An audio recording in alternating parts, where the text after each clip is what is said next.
Hello friends, అందరికీ నమస్కారం. Welcome back to our channel. పశు కిసాన్ క్రెడిట్ కార్డుల కింద రాష్ట్రంలో పశువులను పెంచుకుంటున్నటువంటి వాళ్ళందరికీ కూడా 3,00,000 వరకు రుణ సహాయం అయితే అందిస్తూ ఉన్నారు. అయితే దీనికి సంబంధించి లేటెస్ట్‌గా పబ్లిష్ అయినటువంటి ఆర్టికల్‌ని కూడా మీరు స్క్రీన్ మీద చూడొచ్చు. ఇక్కడ ముఖ్యంగా ఏ పశువులను పెంచుకుంటున్నటువంటి వాళ్లకు ఈ పశు కిసాన్ క్రెడిట్ కార్డుల ద్వారా రుణ సహాయం అయితే అందిస్తున్నారు. అలాగే ఏ పశువుకి ఎంత రుణం వస్తుంది? మీరు ఈ పశు కిసాన్ క్రెడిట్ కార్డుల కింద రుణం పొందాలి అంటే ఎలా అప్లికేషన్స్ పెట్టుకోవాలి? ఎక్కడికి వెళ్లి దరఖాస్తులు చేసుకోవాలి? కావలసినటువంటి పత్రాలు ఏంటి? ఎంత వడ్డీ రేటుతో మీకు రుణాలను అందిస్తూ ఉన్నారు? ఇలాగా అన్ని వివరాల గురించి వీడియోలో క్లియర్‌గా చెప్తాను. మీరు తప్పకుండా వీడియోనైతే ఎండ్ వరకు చూడండి. ఫైనల్‌గా మీకేమైనా డౌట్స్ ఉన్నా సరే కామెంట్‌లో అడగండి. నేను రెస్పాండ్ అయితే అవుతూ ఉంటాను. ఫస్ట్ టైం ఛానల్ చూడడానికి వచ్చినటువంటి వాళ్ళందరూ కూడా ఛానల్‌ని సబ్స్క్రైబ్ చేసుకునేసి పక్కనే ఉన్నటువంటి బెల్ సింబల్‌ని క్లిక్ చేసి ఆల్ నోటిఫికేషన్ ఆన్‌లో పెట్టుకోండి. ముఖ్యంగా రైతులు ఎవరైతే వీడియోని చూస్తూ ఉన్నారో తప్పకుండా ఈ వీడియోకి లైక్ చేయండి గైస్. మీరు ఎన్ని లైక్స్ చేస్తే వీడియోను యూట్యూబ్ అంతమందికి రీచ్ చేసి ఈ సమాచారాన్ని తెలియచేయపరుస్తుంది. అందువల్ల లైక్ చేయమంటున్నాను. లేట్ చేయకుండా వివరాల్లోకి గనక వచ్చేసినట్లయితే కేంద్ర ప్రభుత్వము పశు కిసాన్ క్రెడిట్ కార్డుల కింద రాష్ట్రంలో పశువులను పెంచుతున్నటువంటి వాళ్ళు అనగా ఆవులను పెంచుతున్నటువంటి వాళ్ళకి, అలాగే గేదెలను పెంచుతున్నటువంటి వాళ్ళకు, గొర్రెలను, మేకలను పెంచుతున్నటువంటి వాళ్ళకు, కోళ్ళు, చేపలు, పందులు వీటన్నిటికి సంబంధించి 3,00,000 వరకు ఆర్థిక సహాయాన్ని అయితే అందిస్తుంది రుణం రూపంలో. ఓకేనా? సో, అయితే ఈ పథకానికి సంబంధించిన పూర్తి వివరాల గురించి మీకు ఇన్ఫర్మేషన్ ఇలాగ గ్యాదర్ చేసి తీసుకొచ్చాను. ఒకసారి క్లియర్‌గా తెలుసుకుందాం. ఓకేనా? ఫస్ట్ ఆఫ్ ఆల్ ఈ పథకం యొక్క ముఖ్య ఉద్దేశ్యం ఏంటో చూద్దాం. సో, ఇప్పటివరకు మనకు సాధారణంగా వ్యవసాయం చేసేటువంటి రైతులకే ఈ కిసాన్ కార్డ్ అనేదైతే క్రెడిట్ కార్డ్ అనేదైతే ఉండేదన్నమాట. కానీ ఇప్పుడు పశువులను సాకేటువంటి పశు పోషకులు ఎవరైతే ఉంటారో వీళ్ళకి సంబంధించి ఆవులు, గేదెలు, గొర్రెలు, చేపలు, పందులు, కోళ్ళు వీటన్నిటిని పెంచేవారికి కూడా పశువుల పోషక మరియు దానా మరియు మందుల ఖర్చుల కోసము తక్కువ వడ్డీకే బ్యాంకు రుణాలను పొందడానికి ఈ పథకాన్ని అయితే ప్రవేశపెట్టడం జరిగింది కేంద్ర ప్రభుత్వం. ఓకేనా?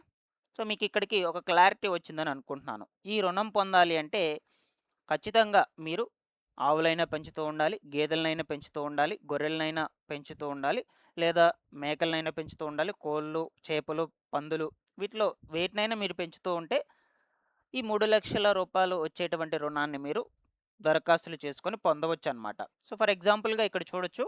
ఏ పశువుకు ఎంత రుణం లభిస్తుంది? మీకు ఒక అంచనా ప్రకారం చెప్తాను. ఓకేనా? మీరు పెంచేటువంటి పశువు రకాన్ని బట్టి ప్రభుత్వము ఒక నిర్ణీత మొత్తాన్నయితే రుణంగా అందజేస్తుంది. ఓకేనా? సో, ఇక్కడ చూడొచ్చు. ఆవులు పెంచుతున్నటువంటి వాళ్ళకు ఒక్కో ఆవుకు సుమారుగా రూ. 40,783 వరకైతే వర్తిస్తుందనమాట. ఒక్క ఆవుకు మాత్రమే. అలాగే గేదెలను పెంచుతున్నటువంటి వాళ్ళకు ఒక్కో గేదెకు సుమారుగా రూ. 60,249. గొర్రెలు, మేకలు పెంచుతున్నటువంటి వాళ్ళకు ఒక్కో గొర్రెకు, మేకకు సుమారుగా రూ. 4,063.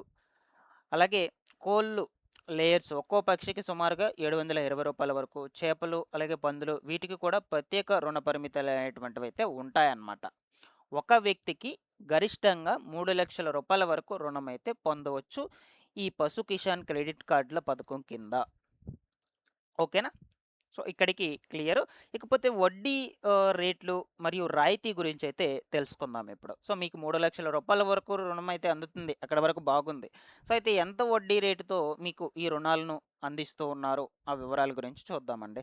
సాధారణంగా దీని మీద ఎంత పర్సెంట్ వడ్డీ ఉంటుందంటే 7% వడ్డీ అయితే ఉంటుందన్నమాట. సో, మీరు తీసుకున్నటువంటి రుణాన్ని తీసుకున్న సకాలంలో అంటే గడువు లోపల తిరిగి చెల్లిస్తే ప్రభుత్వము 3% వడ్డీ రాయితీ అయితే మీకు ఇస్తుందన్నమాట. అంటే మీకు కేవలం 4% వడ్డీకే రుణం అనేది లభిస్తుంది. ఓకేనా? సో, మీరు తీసుకున్నారు అమౌంట్ రూ. 3,00,000 వరకు. లేదు దాని మధ్యలో ఎంతైనా తీసుకున్నారు. సో, 7% వడ్డీ రేట్ అని చెప్తూ ఉన్నారు. సో, మీరు గనుక తీసుకున్నటువంటి డబ్బులను సకాలంలో గనుక తిరిగి చెల్లించేస్తే ప్రభుత్వం 3% వరకు వడ్డీ రాయితీ అనేదైతే అందిస్తుందట. సో, ఇది చాలా బెనిఫిట్ అనమాట మనకు. మీరు సకాలంలో చెల్లిస్తే. ఓకేనా? ఇకపోతే అప్లికేషన్ విధానం ఎలా ఉంటుంది? మీకు రుణం అనేది ఎలా అందిస్తారు? ఆ వివరాల గురించి ఇప్పుడు మనం క్లియర్‌గా తెలుసుకుందాం. సో, ఫస్ట్ మనకు ఎవరైతే దరఖాస్తులు చేసుకోవాలని అనుకుంటున్నారో ఆ పర్సను నేను చెప్పేటువంటి డాక్యుమెంట్స్ అన్నిటినీ కూడా తీసుకొని వెళ్ళి మీ సంబంధిత బ్యాంక్ ఏదైతే ఉంటుందో సమీపంలో ఆ బ్యాంక్ దగ్గరికి వెళ్ళి ఆ డాక్యుమెంట్స్ అన్నిటినీ కూడా అప్లికేషన్ ఫామ్‌తో యాడ్ చేసేసి మీరు తీసుకొని వెళ్ళి ఇస్తే వాళ్ళు ఒకసారి వెరిఫికేషన్ చేసి మీరు గనుక అర్హులని తేలినట్లయితే మీ బ్యాంక్ ఖాతాలలో మీ బ్యాంకు అకౌంట్‌ల్లోకి మీకు ఎంత రుణం మంజూరు అయిందో ఆ రుణం మొత్తాన్ని కూడా బ్యాంక్ అకౌంట్‌లోకి రిలీజ్ చేయడం జరుగుతుందనమాట. ఓకేనా? సో, చూద్దాం ఫర్ ఎగ్జాంపుల్‌గా డాక్యుమెంట్స్ చూద్దామండి. ఫస్టు ఏంటేంటంటే మీకు సింపుల్‌గా చెప్పేస్తాను. రైతులకు సంబంధించి ముఖ్యంగా భూమి పత్రాలు, ఆధారు, పశువులు, పశువుల వివరాలు, సంబంధిత పశు వైద్యాధికారి జారీ చేసినటువంటి ధృవీకరణ పత్రము, రైతు ఫోటో సమర్పించాలన్నమాట. ఓకేనా? ఆధార్ కార్డు లేదా ఓటర్ కార్డు లేదా పాన్ కార్డ్ ఈ మూడిట్లో ఒక కార్డు తీసుకోవాలి జెరాక్స్. దాని తర్వాత రేషన్ కార్డు జెరాక్స్ ఉండాలి. అలాగే bank passbook front page xerox ఖచ్చితంగా ఉండాలి. దాని తర్వాత మీరు పెంచుతున్నటువంటి పశువుల వివరాలు, ఫోటోలు కూడా ఉండాలి.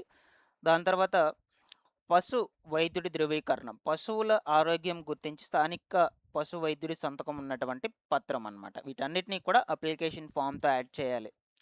ఈ పశు కిసాన్ క్రెడిట్ కార్డులకు సంబంధించిన అప్లికేషన్ ఫామ్ ఒకటుంటుంది.